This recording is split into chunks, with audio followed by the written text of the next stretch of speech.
Hallo meine Freunde, hola Madridistas, jetzt wird es wild. Der Wahlkampf bei Real Madrid nimmt langsam Fahrt auf, denn laut El Confidencial hat Enrique Riquelme seine sportliche Perspektive schon entschieden und es soll die Doppelspitze sein, Jürgen Klopp und Erling Haaland. Ja, was da los ist, absolut verrückt, erkläre ich euch natürlich in diesem Video. Ja, und als wenn das nicht schon schlecht genug wäre für Florentino Perez, die nächste schlechte Nachricht: Florentino Perez ist angezeigt worden von der Schiedsrichtergemeinschaft.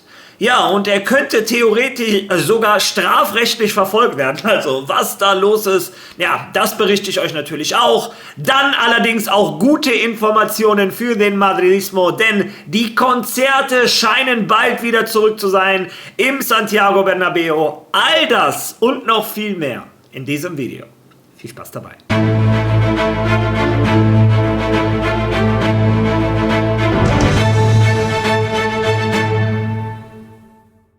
Ja, lasst mich erst einmal starten mit Glückwünschen an den GOAT, Glückwünsche an Cristiano Ronaldo. Er ist gestern Meister geworden mit Al-Nassr. Sie haben sich am letzten Spieltag der Liga mit 4:1 durchgesetzt und Cristiano Ronaldo in GOAT-Manier hat nicht nur gewonnen, sondern hat natürlich auch einen Doppelpack geschnürt. Insgesamt fehlen ihm, glaube ich, jetzt nur noch 27 Tore, um den 1000-Tor-Rekord zu knacken. Ich drücke ihm natürlich die Daumen. Jeder schöne Tag, jeder Rekord für Cristiano Ronaldo ist ein Tag der Freude auf meinem Kanal. Ihr wisst, ich bin ein ganz großer Cristiano Ronaldo-Fan. Süß! So, Schluss jetzt damit. Kommen wir jetzt zu Real Madrid. Unsere Jungs haben gestern wieder mit dem Training angefangen. Und ich habe gestern noch so behauptet, Arda Güler wird am Wochenende nicht spielen. Aber schaut euch mal bitte an, was der beim Training da so abgeliefert hat. Also, Arda Güler ist heiß. Ich weiß nicht, ob er unbedingt am Wochenende spielen möchte oder er sich schon für die WM heiß schießt. Auf jeden Fall sah das schon gut aus beim Training. Ja, wie dem auch sei, was ist der aktuelle Zwischenstand bei Real Madrid? Hören wir da zusammen einmal rein. Nach Brasilien Vinicius aus persönlichen Gründen, natürlich mit Erlaubnis des Vereins. Erinnerst du dich, dass er das letzte Spiel auch mit Beschwerden beendet hat? Also ist die Saison für ihn vorbei. Er wird nicht gegen Atletico de Bilbao spielen können. Außerdem wurde mir gesagt, dass er vielleicht, da sich Dani Carvajal verabschiedet, einen Blitzbesuch machen könnte, um ihn zu begleiten, aber zum Spielen natürlich nicht. Vini wird nicht der einzige Ausfall sein, auch abgesehen vom Abschied von Dani Carvajal wird David Alaba fehlen. Wir werden sehen, ob mit oder ohne Stuhl. Wir werden auch sehen, ob es Arbeloa betrifft und vielleicht noch den einen oder anderen Spieler, oder? Das zu den Ausfällen. Was die möglichen Neuzugänge für das Spiel angeht, Lunin, Güler, der die Überraschung ist, denn als er sich verletzt hat, erinnerst du dich sicher, hieß es, die Saison sei für ihn vorbei, aber er arbeitet schon seit mehreren Tagen wieder. Und Fede Valverde wird ebenfalls zurückkehren, der heute 14 Tage nach jenem Vorfall mit Tchouaméni absitzt, mit dem er grundsätzlich nicht auf dem Platz zusammenkommen wird, weil der Franzose zum zweiten Mal in Folge abseits der Gruppe trainiert hat, wegen eines Problems am rechten Schienbein. Auch Trent wird nicht dabei sein, da er einen Virusinfekt hat. Ich weiß nicht, wer das Virus weitergegeben hat, aber es waren schon einige Spieler, die es durchmachen mussten. Ja, ihr habt es selber gehört. Ein Vini Junior ist mit Genehmigung des Vereins nach Brasilien, um sich für die WM vorzubereiten. Es sollen private Angelegenheiten sein. Und jetzt kommt eine reine Vermutung, nur von mir. Ich glaube, unser Vini hat ein gebrochenes Herz und ich glaube, er wird versuchen, sich seine, wie hieß er nochmal, zurückzuholen. Auch was mit Wow, Viniana, ihr wisst, was ich meine. Ihr wisst, was ich meine. Irgendwie sagt mir das Gefühl, dass er versucht, sie zurückzuerobern. Naja, vielleicht liege ich auch falsch. Ja, wie dem auch sei, er wird am Wochenende gegen Athletic Bilbao nicht spielen, ein Aurélien Tchouaméni auch nicht. Ja, die Begegnung Valverde gegen Tchouaméni wird es nicht wiedergeben oder die werden auch nicht zusammen spielen. Mal schauen, ob das überhaupt nochmal der Fall ist, denn immer mehr verdichten sich die Informationen, dass Valverde tatsächlich verkauft werden könnte. Ich möchte es nicht wahrhaben und ich glaube auch, José Mourinho wird das Ganze klären. Das ist einfach meine naive Hoffnung. Ich kann es mir anders nicht vorstellen. Ja, wie dem auch sei, das ist der aktuelle Stand von Real Madrid. Unsere Jungs bereiten sich weiterhin auf das Saisonabschlussspiel gegen Bilbao vor. Es wird ein tränenreiches Spiel. Dani Carvajal verlässt Real Madrid. Ein David Alaba verlässt Real Madrid. vielleicht noch der ein oder andere Spieler, vielleicht ein Arbeloa, was auch immer. Also, ich werde natürlich auf jeden Fall einen Livestream machen. Ich werde die Taschentücher einpacken. Ich weiß noch, bei Modric und Kroos habe ich bitterlich geweint. Mal schauen am Wochenende, was die Emotionen mit mir machen und ob ich Dani Carvajal mag. Ich glaube, das sagt alles. Ja, wie dem auch sei. Schluss jetzt damit. Kommen wir jetzt zur Aktualität rund um Santiago Bernabéu. Da gibt es neue Informationen zu. Lesen wir uns die zusammen einmal durch.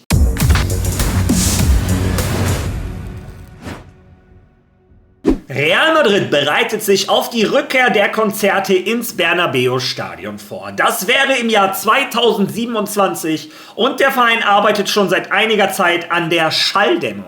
Real Madrid hofft, dass 2027 wieder Konzerte im Bernabéu stattfinden werden. Laut El Economista wünscht sich der Verein, dass das Stadion im Januar 2027 wieder ein Konzert ausrichtet, wobei Andrea Bocelli den Auftakt machen soll. Ja, ihr habt es selber gelesen oder selber gehört. Real Madrid arbeitet jetzt inzwischen seit Monaten an dieser Schalldämmung. Da gibt es den Marktführer, eine amerikanische Firma, die das bei Real Madrid macht. Und wenn das alles so funktioniert, sollen die Konzerte ab 2027 wieder starten. Den Startschuss gibt ein Andrea Bocelli. Also, das sind die Informationen. Gute Nachrichten für Florentino Perez da.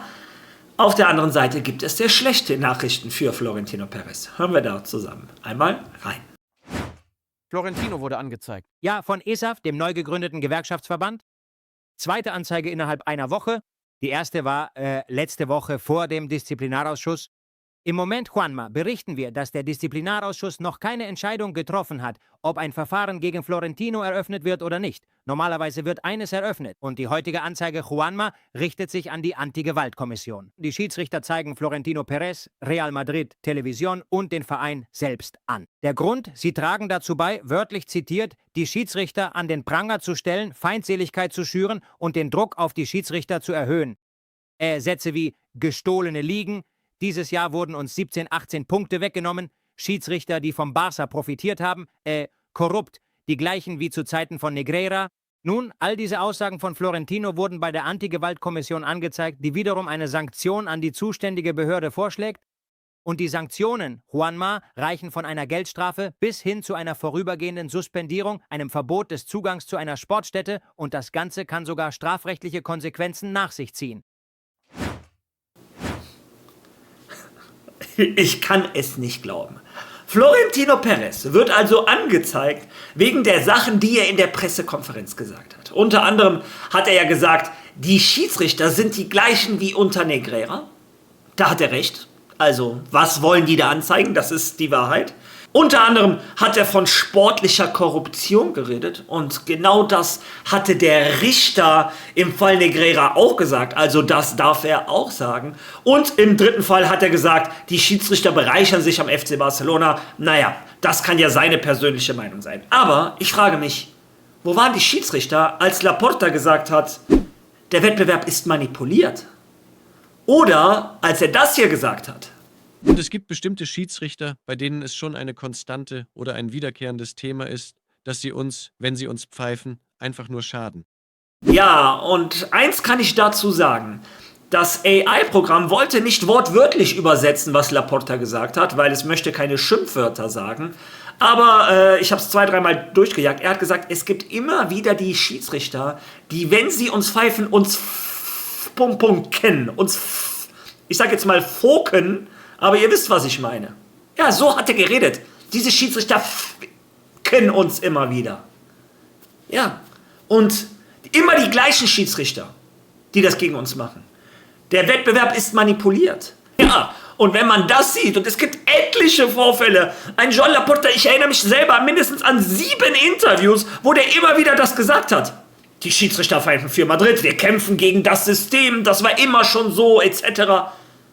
Ja, das sagt er immer. Und wenn Florentino Perez das einmal macht, nach 15 Jahren gibt er eine Pressekonferenz, sagt das einmal, direkt Anzeige raus. Ja, und dann fragt man sich, hat vielleicht ein Florentino Perez doch recht? Gibt es vielleicht doch einen koordinierten Angriff gegen ihn persönlich und gegen Real Madrid? Wenn man das so sieht, Ja, muss ich sagen, hat Florentino Perez absolut recht. Ich glaube, diese Anzeige wird ins Nichts führen. Ihr habt selber gehört, im schlimmsten Fall Stadionverbot oder es könnte auch zivilrechtliche Probleme geben, aber meiner Meinung nach führt das ins Nichts, führt das ins Leere, weil wie gesagt, fast alle seine Aussagen kann er ja sogar dokumentieren. Ja, damit ihr mal seht, wie die Presse, wie Spanien funktioniert pro Real Madrid und die armen Barcelona, kommt ja aus Katalonien, denen tut ja keiner was, aber die können sich erlauben, tun, Sachen, machen, was die wollen. Die haben den Vizepräsidenten der Schiedsrichter über 17 Jahre bezahlt und der angezeigt wird, ist Florentino Perez. Das kannst du dir nicht ausdenken. Naja.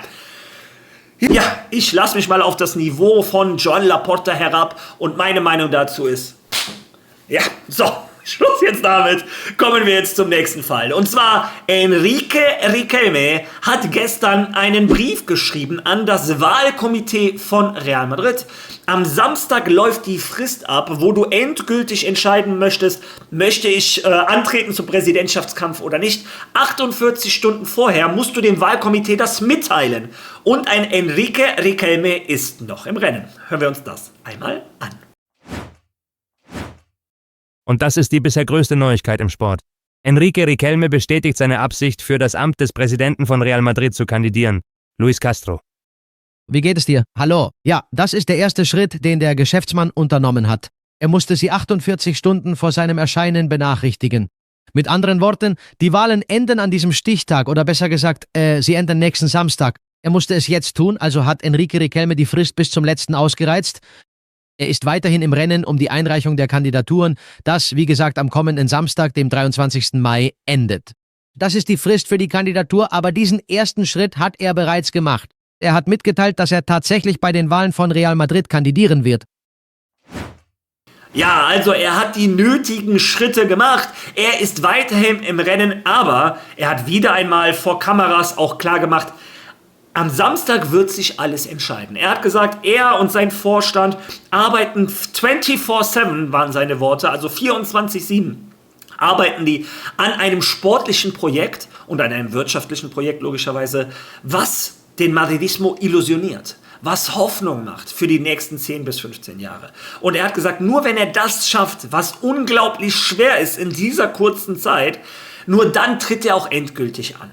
Und eben wie ich bei Vini eine ganze Vermutung hatte, das ist nicht mal ein Gerücht auf der Welt, das war einfach mein Gedankengang, genau das Gleiche kommt jetzt. Denn auch bei dem Enrique Riquelme, ich persönlich werde nicht das Gefühl los, dass er am Samstag gar nicht antreten wird.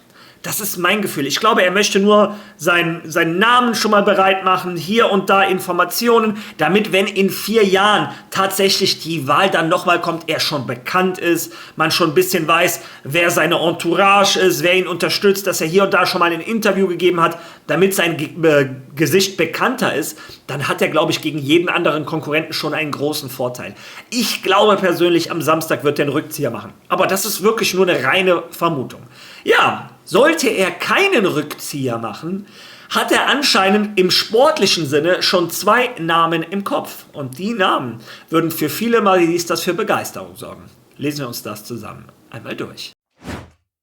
Real Madrid, Klopp und Haaland. Enrique Riquelme ist 2 Schlüsselfiguren für einen erneuten Sieg. Der Geschäftsmann aus Alicante, der bei den anstehenden Wahlen um die Präsidentschaft von Real Madrid gegen Florentino Perez antreten wird, weiß bereits, welcher Spieler er im sportlichen Bereich haben möchte.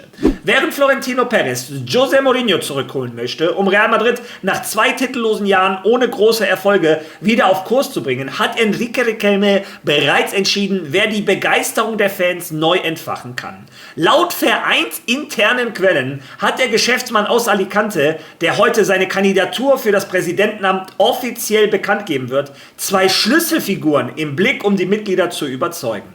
Jürgen Klopp als Trainer und Erling Haaland als herausragender Spieler. Laut Informationen von El Confidencial hat der Präsident von Cox Energy bereits Kontakte zu dem Star aufgenommen, der das neue Projekt von Real Madrid anführen soll. Und die Erwartungen sind hoch, denn es handelt sich um keinen geringeren als Haaland. Der Norweger, einer der besten Stürmer der Welt, ist der Wunschkandidat von Florentino Perez Gegenkandidat. Riquelmes Sportdirektoren haben den Berater des Stürmers von Manchester City kontaktiert, um seine Verfügbarkeit auszuloten. Eine mögliche Verpflichtung hängt von der Wahl des Geschäftsmanns aus Alicante zum neuen Präsidenten von Real Madrid ab. Ein Starspieler, der zudem bei einem Großteil der Real Madrid-Fans sehr beliebt ist. Die Verpflichtung von Haaland ist der zweite sportliche Schritt, der in Zusammenhang mit der Kandidatur bekannt wurde, die gegen Florentino antreten will. Wie diese Zeitung bereits vor einigen Tagen berichtete, ist Jürgen Klopp der Auserwählte für den Trainerposten bei Real Madrid. Laut Quellen, die dem Vorhaben nahestehen, hat Riquelme mehrere Treffen mit dem Umfeld des derzeitigen Global Fußballdirektors von Red Bull abgehalten, mit der Absicht, den Deutschen zu einem weiteren Eckpfeiler des Projekts zu machen. Oder anders ausgedrückt, Klopp und Haaland sind die beiden Persönlichkeiten, die ausgewählt wurden, um Riquelmes sportliches Projekt anzuführen. Ja, also das wären ja schon mal zwei Hammer, ein Klopp und ein Haaland. Aber ich glaube, das sind ganz, ganz viele Abers. Wir wissen ja noch nicht einmal, ob er im Endeffekt am Samstag wirklich antritt. Wenn er am Samstag wirklich antritt, ja, dann braucht er natürlich ein gutes Projekt. Wenn er der Meinung ist, sein sportliches Projekt, er hat Klopp und Haaland am Haken, er würde mit denen kommen, glaube ich, dass der im Madridismo einige Stimmen bekommen würde. Dazu habe ich ja gestern schon berichtet, sein Hauptargument für seine Kandidatur ist so ein bisschen, die Socios, die Mitglieder zu umgarnen. Er sagt, unter mir werdet ihr mehr Mitspracherecht haben. Mit mir, es wird Räume, es wird Orte geschaffen für Socios von Real Madrid. Die sollen wieder einen wichtigeren Stellenwert bei Real Madrid bekommen als unter einem Florentino Perez. Und er sagt immer wieder, er wird dafür sorgen, dass Real Madrid immer den Socios gehört. Ja, das sind so seine Hauptpunkte. Ja, Florentino Perez, die Hauptpunkte kennen wir. Er sagt ja auch immer, die Socios sollen dem Verein weiter gehören oder andersrum, der Verein soll weiter den Socios gehören. Und seine sportliche Perspektive ist ein José Mourinho. Er ist der Meinung, der Portugiese wird es schaffen, dass ein Vini, Mbappé, Bellingham, Arda etc., dass die alle zusammen funktionieren. Ja, das sind die Informationen voll El Confidencial. Ja, es scheint auch so, als wäre El Confidencial so ein bisschen das Medium ist, dass ein Riquelme hier und da mal so ein bisschen was liegt. Die waren auch die Ersten, die von der Kandidatur wussten etc. Also anscheinend hatte er irgendwelche Verbindungen hin. In den nächsten Wochen, Tagen werde ich immer wieder ein Auge zu El Confidencial für euch haben. Ja, bin ich gespannt, was ihr zu diesen ganzen Informationen sagt. Wäre das ein sportliches Projekt, was euch illusionieren würde? Klopp und Haaland bei Real Madrid. Seid ihr der Meinung, er hat eine Chance gegen Florentino Perez in der Wahl? Was sagt ihr zur Anzeige der Schiedsrichtervereinigung und zu den restlichen Themen in diesem Video? Lasst eure Meinung bitte in den Kommentaren. Wenn ihr schon mal da seid, liked dieses Video, hypt dieses Video, ja, es ist gratis. Und lasst bitte ein Follow da, wenn ihr das noch nicht gemacht habt. Wir sind knapp vor den 30.000, ich würde mich riesig freuen. Und ich schlage vor, wir sehen uns morgen wieder. Also, bis dahin.